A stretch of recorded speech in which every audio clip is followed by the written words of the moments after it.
Bonjour, bienvenue dans Nova. Aujourd'hui au programme, je vais vous présenter quelques options de l'application. On va commencer par le dialogue des références depuis le projet, qui va par défaut me proposer une arborescence qui reprend la structure en répertoire et sous-répertoire du projet. J'ai le choix entre deux variantes, donc cette première variante, ou bien la variante structure de l'arborescence par rapport aux bâtiments, aux étages du projet. Vous allez pouvoir préparamétrer ce choix via les extra options généralité, ici. Et par ailleurs, si vous le souhaitez, vous pourrez activer l'ouverture par défaut de l'arborescence. Donc ces deux options, elles vont être particulièrement pratiques lorsque je vais avoir des structures de projet complexes, comme c'est le cas ici. J'ai plusieurs bâtiments, plusieurs phases de projet, etc. Et donc, on va regarder ensemble le résultat maintenant. Ça donne ceci. Voilà donc pour cette première option.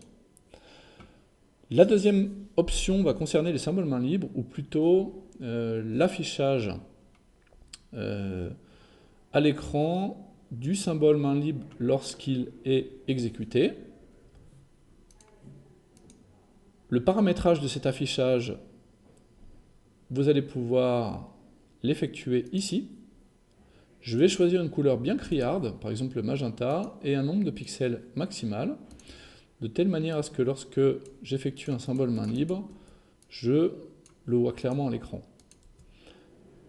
Petite remarque, un Novatype, une vidéo Novatype est entièrement dédiée au symbole main libre, c'est la vidéo numéro 8. Voilà donc pour cette deuxième option. Je poursuis avec la thématique des exports DWG.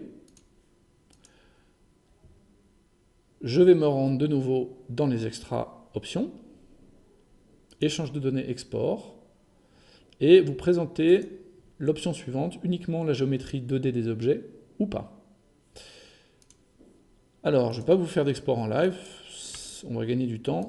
Je vais vous montrer directement les résultats en fonction de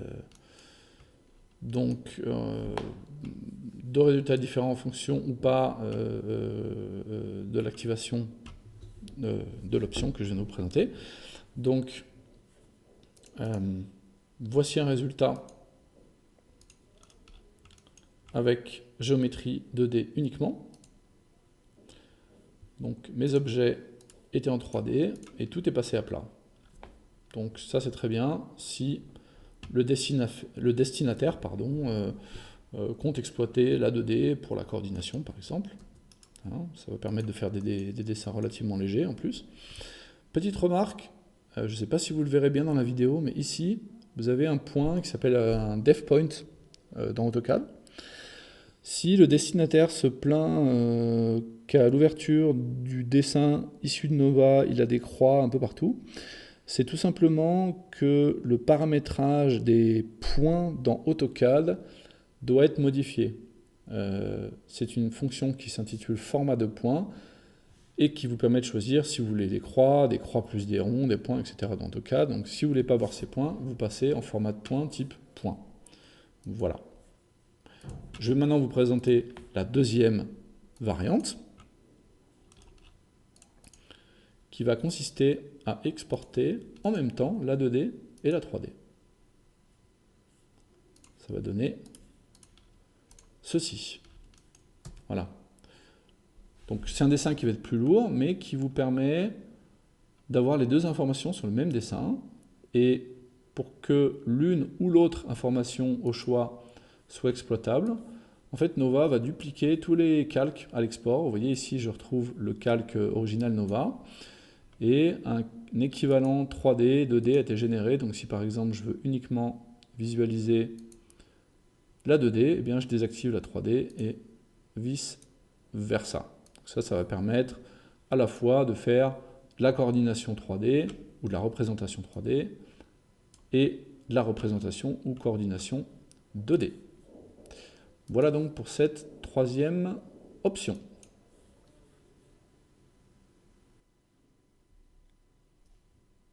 On va poursuivre, si vous voulez bien, avec une option qui est très importante concernant l'import DWG. Supposons que vous essayez d'ouvrir un nouveau fichier DWG dans Nova, et là, problème, les éléments ne sont pas affichés à l'écran, vous n'arrivez pas à les trouver, par exemple à l'aide de la fonction vue tous les éléments, ou bien vous trouvez les éléments mais ils sont déformés, etc. etc. Dans tous les cas, vous n'obtenez pas de résultat équivalent à celui que vous obtiendrez si vous ouvriez le fichier soit sous AutoCAD, soit sous un viewer Autodesk. Donc par exemple ici, je vais tenter la fonction programme de service réparer, examiner la distribution des éléments. Coup de chance, Nova me localise et me zoome sur ce groupe d'éléments qui va correspondre au groupe d'éléments du bâtiment. Mais mes éléments ne sont toujours pas tournés correctement. Voilà. Donc, je vais maintenant fermer mon dessin et aller activer l'option suivante. Ici, gestion, utiliser système de coordonnées utilisateur, et on va voir ensemble la différence. Je réimporte mon plan. À l'ouverture, automatiquement, c'est l'affichage avec le système de coordonnées utilisateur actif qui est proposé. Donc je vais résoudre mes problèmes d'inclinaison, mes problèmes de point zéro éloigné.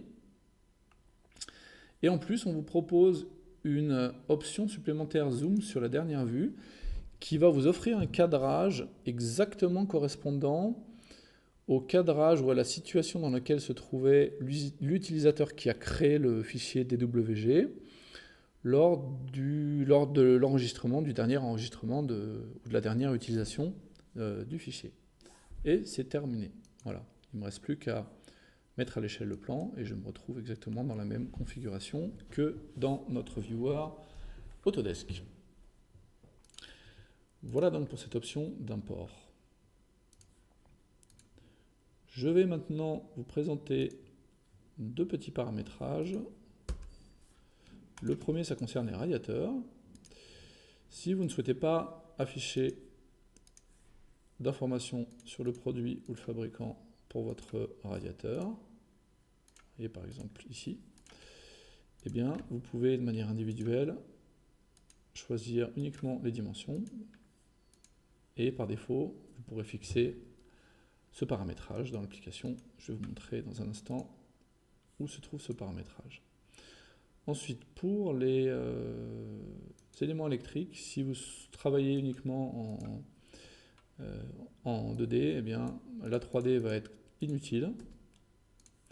Donc vous pouvez, via le deuxième onglet de la fenêtre des propriétés, désactiver l'affichage 3D de manière individuelle, là encore. Et si vous souhaitez, comme pour l'un ou pour l'autre objet, préparamétrer ces choix, eh bien vous pourrez le faire ici. Donc, dans la rubrique discipline électricité 3D, 3D activé ou non, et au niveau de la rubrique chauffage, vous pourrez choisir uniquement les dimensions. Puisque je suis dans le chauffage, j'en profite pour vous commenter le paramétrage suivant, donc soit valeurs état depuis table de valeurs état, soit valeur forfaitaire. Donc paramétrage qui va concerner le calcul chauffage.